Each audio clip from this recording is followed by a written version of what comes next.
అననీయ అను ఒక మనుష్యుడు తన భార్య అయిన సప్పీరాతో ఏకమై పొలమమ్మెను.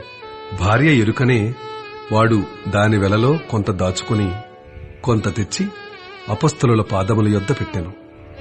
అప్పుడు పేతురు, అననీయ, నీ భూమి వెలలో కొంత దాచుకుని పరిశుద్ధాత్మను మోసపుచ్చుటకు సాతాను ఎందుకు నీ హృదయమును ప్రేరేపించెను?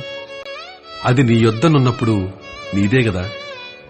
అమ్మిన పిమ్మట అది నీ వశమై ఉండలేదా? ఎందుకు ఈ సంగతి నీ హృదయములో ఉద్దేశించుకున్నావు?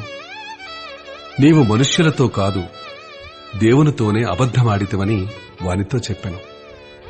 అననీయ ఈ మాటలు వినుచునే పడి ప్రాణము విడువగా వినిన వారికందరికీ మిగుల భయము కలిగెను.